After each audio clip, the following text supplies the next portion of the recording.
Sila ang bumubuo ng sindikato sa loob ng PNP. Apat lang na halimbawa ko sa lahat na ang member ng PNP na magsasabi ako na nandyan ang pinakamalaking organisasyon ng criminal groups.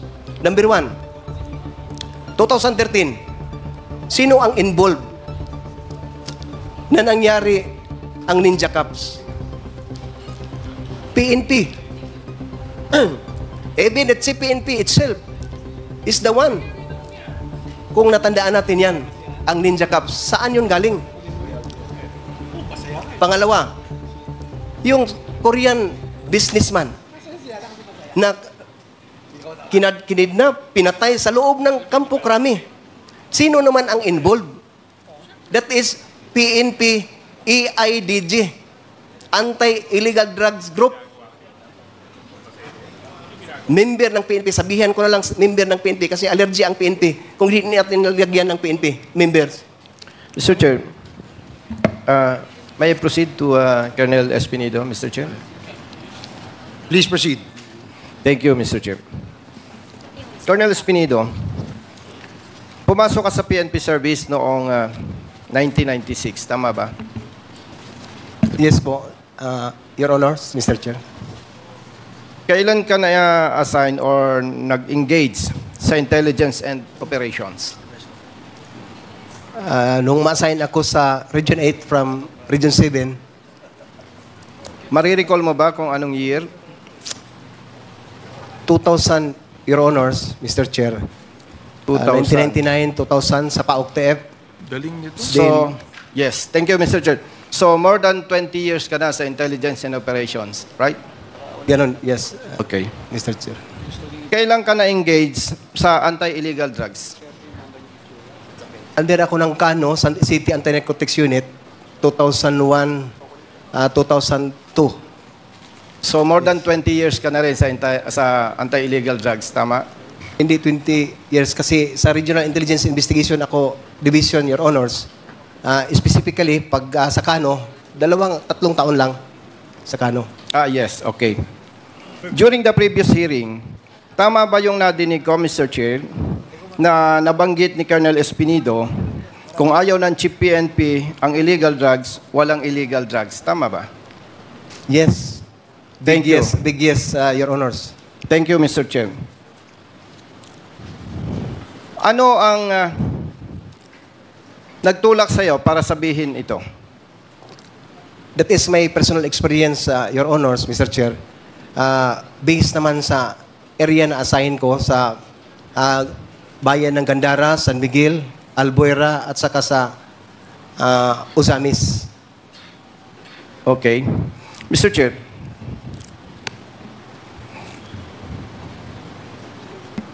naniniwala ka ba na alam ito ng maraming PNP personnel? Pero ikaw lamang ang naglakas loob na expose ito? Mayroon nakaalam, mostly, Your Honors, mga classmate ko.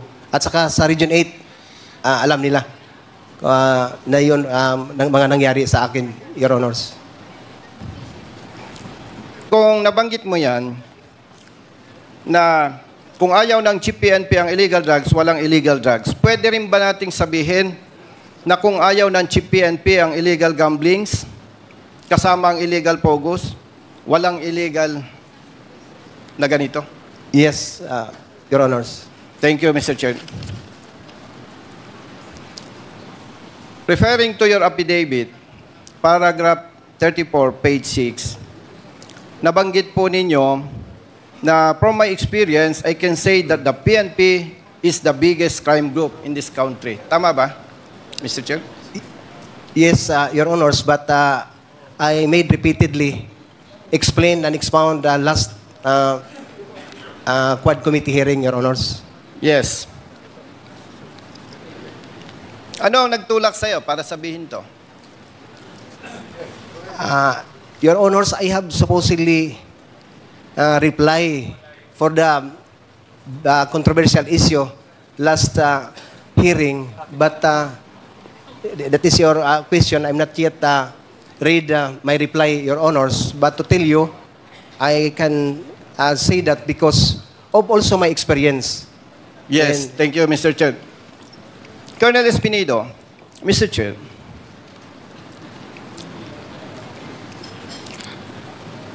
sinabi mo ba ito na the biggest crime group sa ating bansa ay ang PNP dahil may mga personnel ng PNP na involved sa illegal drugs? Yes or no?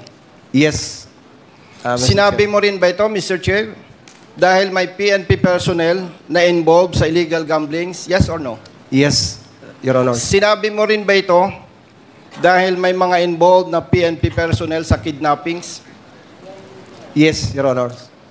Sinabi rin mo ba ito dahil may mga PNP personnel na nasasangkot sa killings or EJK? Yes, or no? Yes, Your Honor. How about robbery hold-up? We can attest to that, Your Honors, because when the time my last time here in 28 August 29, there is a news that there is a robbery hold-up happened in Bataan with the 7 police officer involved. Yes, I agree with you. How about, na-assign ka sa Mindanao? Yes, Your Honor. Region 11. Sa pagkakaalam mo, mayroon bang human trafficking na nangyayari within Mindanao?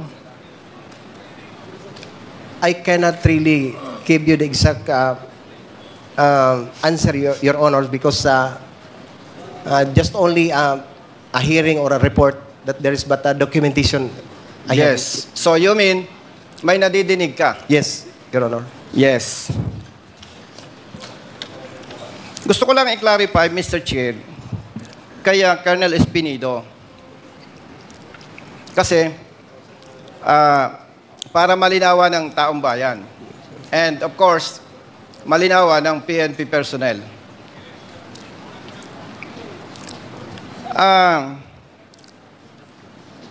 Kung pagbabasihan ko yung ating conversation, this hearing, tama bang sabihin na may mga personnel sa PNP na kriminal?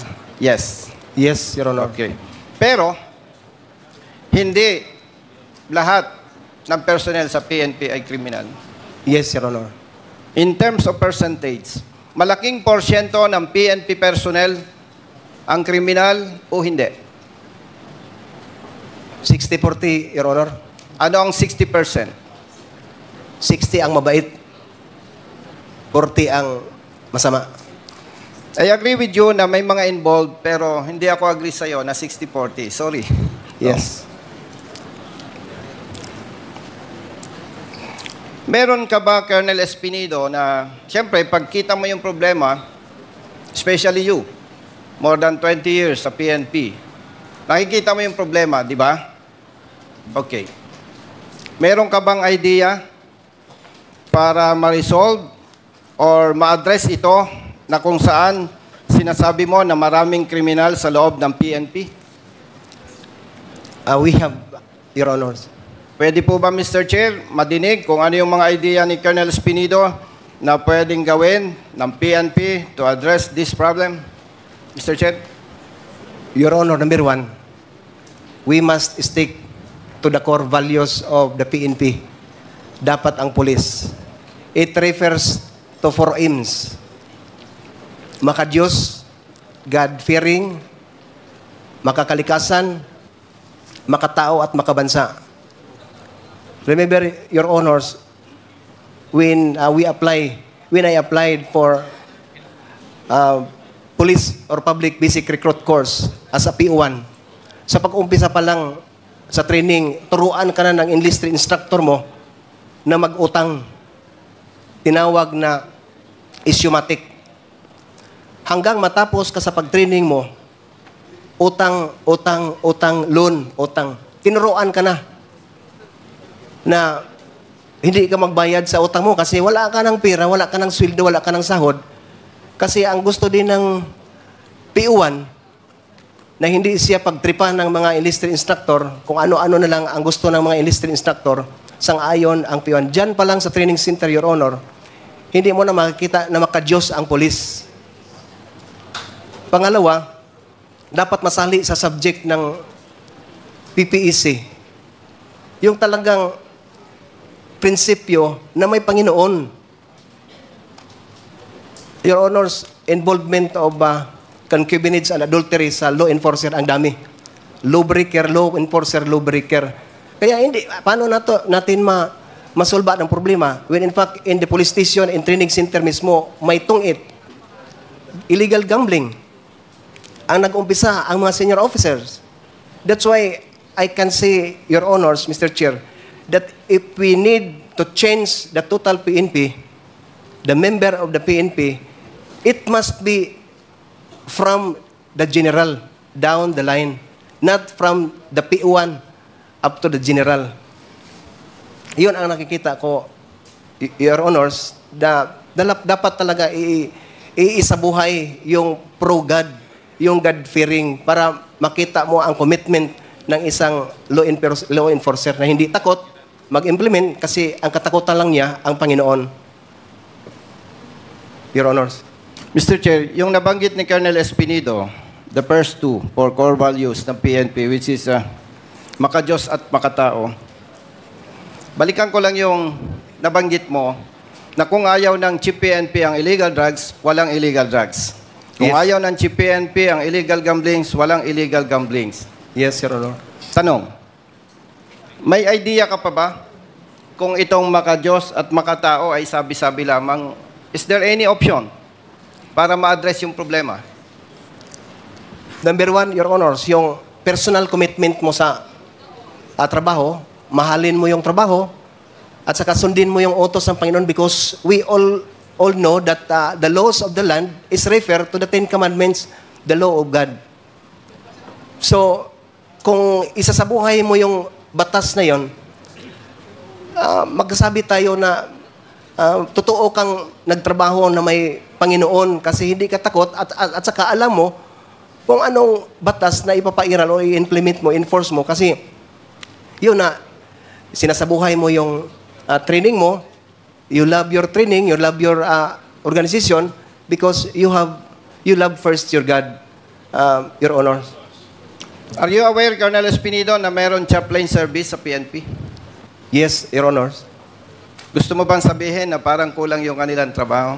Yes. Ang laking kulang, Your Honors, when in fact, I have a picture, document in my chapel of Region 8, Police Regional Office 8. Makikita mo, Your Honors, ang kaibahan. Ang 10 Commandments na sa Exodus chapter 20, verse 3 to 17, iniba na. Iniba na ang 10 Commandments na nilagay sa harap ng chapel. In the book of Luke 3:14, Lucas 3:14, New International Version, I quote, "Then some soldiers asked him, 'And what should we do?' He replied, 'Don't extort money and don't accuse people falsely. Be content with your pay.'" In Tagalog translation, may mga sundalo ring nagtanong sa kanya, "Kami naman po, ano ang dapat naming gawin?" At sinagot niya sila, "Huwag kayong mangingikil sa mga tao at huwag kayong magpaparatang ng hindi totoo. Makontinto kayo sa mga sahod ninyo." Magandang hapon po sa lahat. Nais ko pong linawin ang aking naging pahayag sa Quad Committee kung saan sinabi ko na ang PNP ang pinakamalaking sindikato ng krimen sa ating bansa.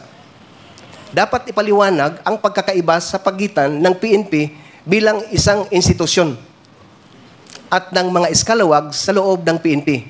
I repeatedly expound in my last Quad Committee hearing.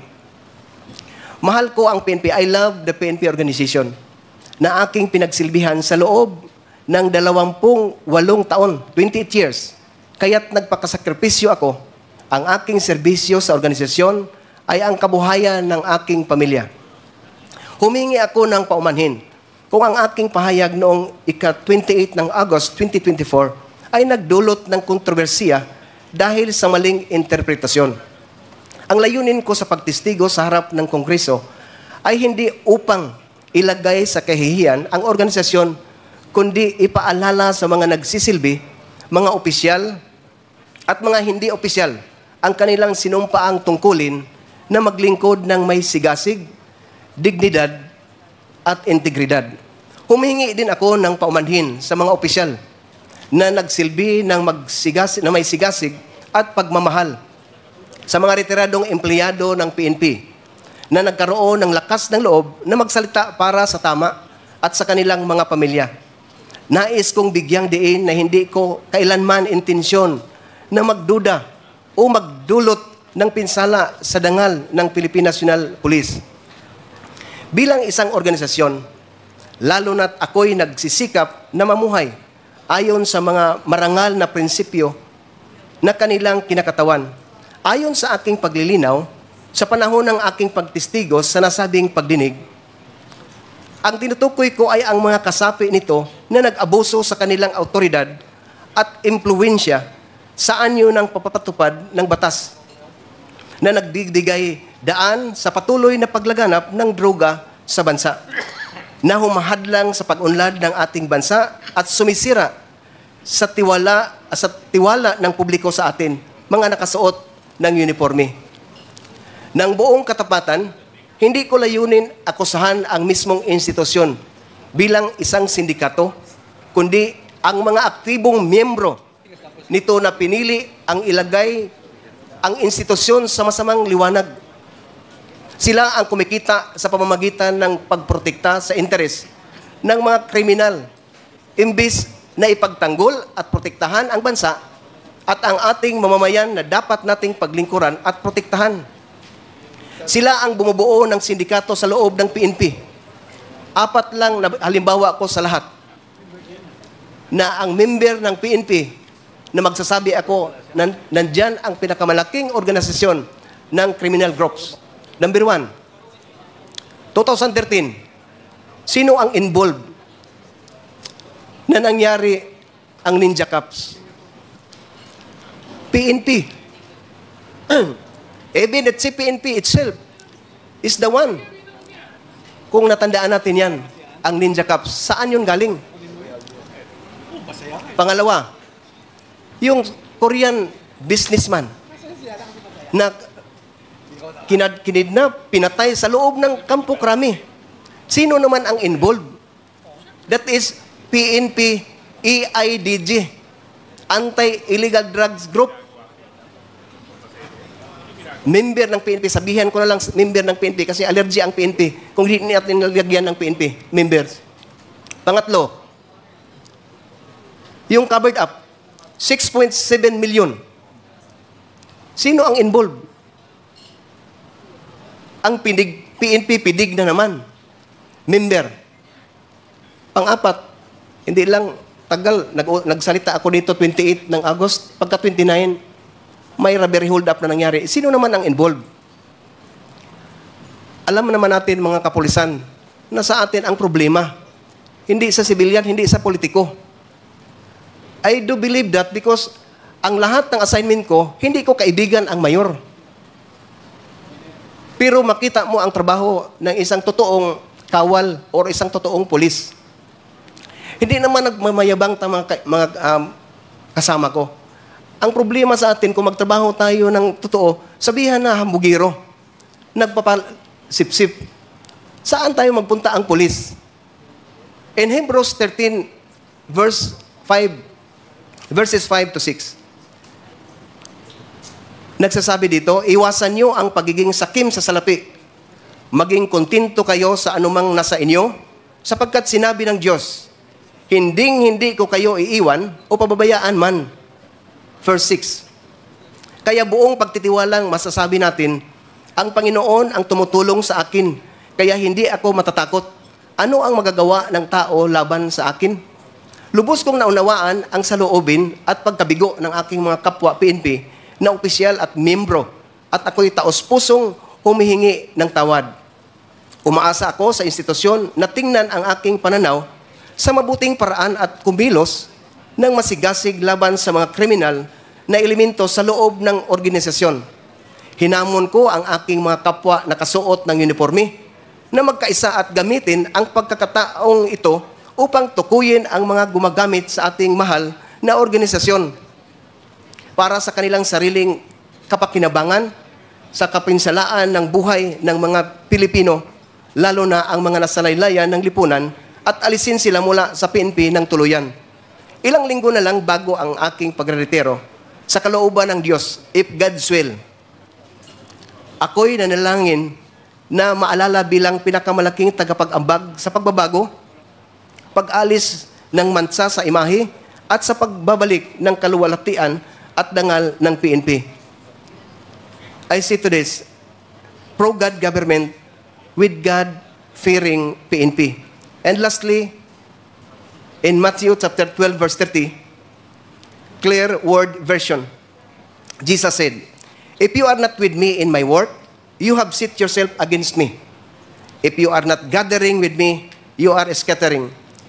In Tagalog translation, ang hindi kampi sa akin ay laban sa akin.